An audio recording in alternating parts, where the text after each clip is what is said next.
తెలంగాణ జాగృతి అధ్యక్షురాలు కవిత అరెస్ట్ అయ్యారు. లకిడికప్పుల్లోని సింగరేణి భవన్ను ముట్టడించింది కవిత.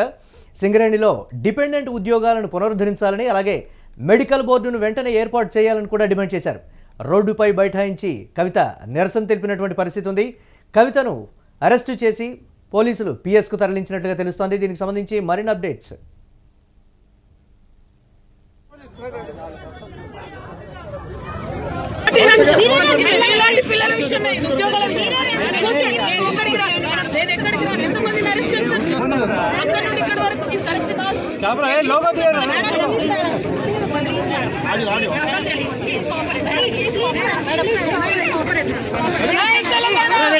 ఇంటిగా చూస్తావు కదా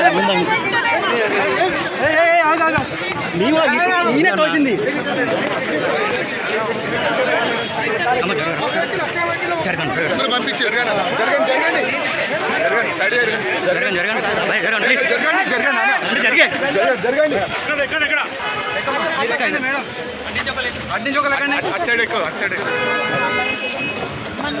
ఎక్కమ్మా నువ్వు ఎక్కమ్మా అడ్డించగలెక్కండి. మేడం మేడం మేడం మేడం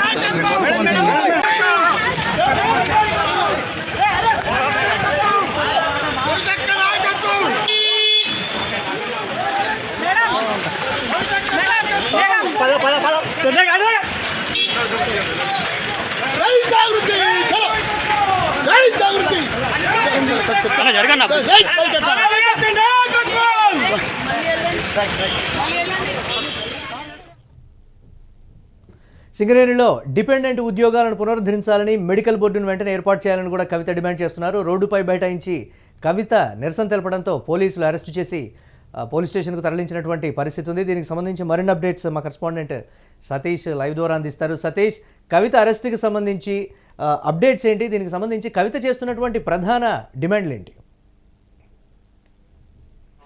కవిత గతంలో జాగృతి అధ్యక్షురాలు కవిత ఏదైతే సింగరేణి గురించి గత 2 సంవత్సరాలుగా సింగరేణి గురించి పోరాడుతూ ఉంది. ఈ నేపథ్యంలోనే ఈరోజు సింగరేణి భవన్ ముందు, నాంపల్లిలోని సింగరేణి భవన్ ముందు బైఠాయించారు. అంటే వాళ్ళకు సంబంధించిన హెల్త్కు సంబంధించి ఏదైతే కాంట్రాక్టులు ఉన్నాయో కాంట్రాక్ట్ ఉద్యోగాల్లో కూడా పెద్ద ఎత్తున కాంగ్రెస్ 25% తీసుకుంటుందని చెప్పేసి కూడా పెద్ద ఆరోపణలు అయితే చేశారు. దీనికి ముఖ్యంగా సింగరేణికి సంబంధించిన క్షేమాల్లో సింగరేణిలో గతంలో సింగరేణికి సంబంధించి కీలక పదవిలో కవిత ఉన్నారు. ఈ నేపథ్యంలోనే సింగరేణితో చాలా అనుబంధం ఉంటుంది కవితకి.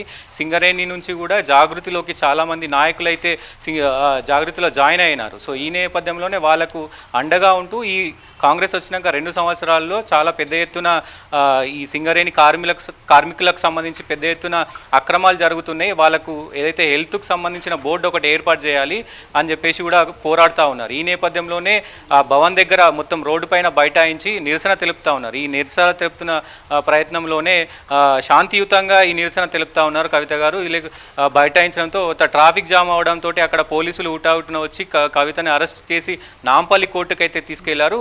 ముఖ్యంగా కవిత ఆరోపణలు అయితే కాంగ్రెస్ పార్టీ 25% ఇది చేస్తుంది. 25%లో 10% నేరుగా కాంగ్రెస్ నేతలకే వెళ్తున్నాయి. ప్రతి ఒక్క బిల్లులో పెద్ద ఎత్తున కాంట్రాక్ట్ బిల్లులలో పెద్ద ఎత్తున అక్రమాలకు పాల్పడుతున్నారు అనేది ఆరోపణ చేస్తుంది. ఒకవేళ దీనిపైన చర్యలు తీసుకోకపోతే గనక నేను సిబిఐకి దీన్ని దర్యాప్తు చేస్తానని కూడా కామెంట్ చేసిన పరిస్థితులు అయితే కనబడతా ఉంది. ఏంటంటే మెడికల్ బోర్డుకు సంబంధించి కూడా వెంటనే ఏర్పాటు చేయాలని డిమాండ్కి సంబంధించి కూడా గతంలో మీరే ఉన్నారు, కీలకంగా వ్యవహరించారు. అప్పుడు మీరు ఎందుకు చేయలేదని కాంగ్రెస్ ఇప్పటికే విమర్శిస్తూ వస్తున్నటువంటి పరిస్థితి ఉంది కదా. గతంలో మేము చర్యలు తీసుకున్నాం కానీ ముందడుగు వేయలేదనేటువంటి మాట కవిత చెప్తున్నటువంటి పరిస్థితి. ప్రభుత్వం తరపు నుంచి ఏమైనా దీనికి సంబంధించి ఏమైనా రిప్లై ఉందా? ప్రభుత్వం ఇప్పటి వరకు ఎలాంటి రెస్పాండ్ అవ్వట్లేదు. సింగరేణి కార్మికులు గతంలో కూడా అన్యాయం జరిగింది, ఈ ప్రభుత్వంలో కూడా అదే తీరులో కొనసాగుతూ ఉంది. సో వాళ్ళకి సంబంధించి చాలా లోపల వర్క్ చేస్తూ ఉంటారు, చాలా ఇబ్బందులు ఉంటాయి. కాబట్టి వీళ్ళకు మెడికల్కి సంబంధించి ఒక బోర్డు తీసుకురావాలి.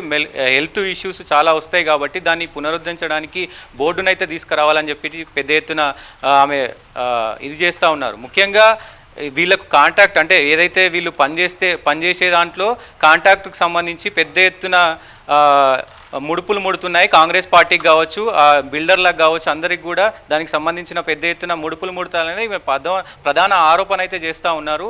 సో ముఖ్యానికి జాగృతి అధ్యక్షురాలు కవిత అయితే ఈ కార్మికుల గురించి పోరాడుతూ ఉన్నారు. తెలంగాణలో కొత్త పార్టీ తీసుకొచ్చే ప్రయత్నంలో భాగంగానే ఇటు మొత్తంగా తిరుగుతూ ఉన్నారు. జనం బాటలో కార్యక్రమాల్లో చూసుకోవచ్చు, దీనికి సంబంధించి అన్ని కార్యక్రమాల్లో కూడా యాక్టివ్గా ఉంటున్నారు. కవిత పార్టీ పెట్టే ఆలోచనలో ఉంది కాబట్టి ఇలాంటి చర్యలు చేస్తున్నది ఈ రకంగా కూడా కొంతమంది అంటూ ఉన్నారు. గతంలో ఈమె అధ్యక్షురాలుగా ఉన్నారు, ఏదైతే సింగరేణికి సంబంధించి కీలక పదవిలో ఉన్నారు. సతీష్ ఇప్పటికే ఖాళీలను కూడా కంప్లీట్గా రీప్లేస్ చేయడానికి మేము రెడీగా ఉన్నాము. సో దానికి సంబంధించినటువంటి ప్రక్రియ కూడా వేగవంతమవుతుంది. ఆ విషయం కవితకు తెలుసు, కావాలనే ఇలా చేస్తోంది అనేటువంటి కొన్ని విమర్శలు కూడా ఉన్నాయి కదా. ప్రభుత్వం తరపు నుంచి వస్తున్నటువంటి క్లియర్ కట్ వెర్షన్, సింగరేణిలో ఎప్పటికప్పుడు కూడా ఖాళీలన్నీ పూర్తి చేసుకుంటూ వస్తూ ఉంటాం మేము, అది నిరంతర ప్రక్రియ అనేటువంటి మాట. దీనికి సంబంధించి ఆమె ఏమంటున్నారంటే గతంలో ఖాళీ ఉన్న ప్లేసులు నింపలేదు, ఇప్పుడు కాంట్రాక్ట్ బేస్ మీద పనిచేసే వాళ్ళని కూడా ముఖ్యంగా తీసేస్తున్నారు అనేది పెద్దన డిమాండ్ చేస్తున్నారు. ఇవంటి ఇలా చేస్తే ప్రభుత్వానికి పెద్ద ఎత్తున ప్రాబ్లం అవుతుంది, లేదు అంటే మేము పెద్ద ఎత్తున ఉద్యమం చేయాల్సి వస్తుంది అని చెప్పేసి కూడా చెప్తున్న పరిస్థితులు కనబడతా ఉన్నాయి. Yes right, thanks for updates Satish. So అది కవిత చేస్తున్నటువంటి డిమాండ్కి సంబంధించి ప్రభుత్వంలో ఉన్నటువంటి కొంతమంది చెప్తున్నటువంటి మాట, 10 సంవత్సరాల పాటు మీరే అక్కడ కీలకమైనటువంటి పదవిలో ఉన్నారు, అప్పుడు మీరు కార్మికుల గురించి పట్టించుకున్నటువంటి పరిస్థితి లేదు, ఇప్పుడు మీరు డిపెండెంట్ ఉద్యోగాలకు సంబంధించి కావచ్చు, లేకపోతే మెడికల్ బోర్డు అంశానికి సంబంధించి కావచ్చు, మీరు ఈ విధంగా చేయడం అనేది సబబు కాదనేటువంటి మాట చెప్తున్నారు. కానీ కవిత చేస్తున్నటువంటి డిమాండ్ డిపెండెంట్ ఉద్యోగాలకు సంబంధించి అప్పట్లో మేము చేసాం, కానీ ఇప్పుడున్నటువంటి ప్రస్తుత ఖాళీలని దాదాపుగా 2 సంవత్సరాలుగా ఎటువంటి భర్తీలు కూడా జరగలేదు. మెడికల్ బోర్డుకి సంబంధించి మేము తీసుకున్నటువంటి నిర్ణయాలకు సంబంధించి కూడా అమలు చేయడం లేదు ప్రస్తుత ప్రభుత్వం అనేటువంటి మాట. ప్రతి బిల్లులో కూడా మీరు తీసుకునేటువంటి కమిషన్ గురించి బాహాటంగా చర్చించుకుంటున్నారు. తెలంగాణకు పర్టికులర్గా ఆదాయానికి ఆయువు పట్టు లాంటి సింగరేణిలో మీరు ఈ విధంగా వ్యవహరించడం అనేది సబబు కాదు. ఇమ్మీడియట్గా డిపెండెంట్ ఉద్యోగాలు కావచ్చు, లేకపోతే మెడికల్ బోర్డు అంశానికి సంబంధించి మీరు ఇమ్మీడియట్గా డెసిషన్ తీసుకోవాలనేటువంటి డిమాండ్తో కవిత ధర్నాకు దిగినటువంటి పరిస్థితిలో పోలీసులు అరెస్టు చేసి పిఎస్కు తరలిస్తున్నటువంటి బ్రేకింగ్ న్యూస్ యూటీవీ స్క్రీన్ మీద ఎక్స్క్లూజివ్గా విజువల్ రూపంలో చూస్తున్నాం.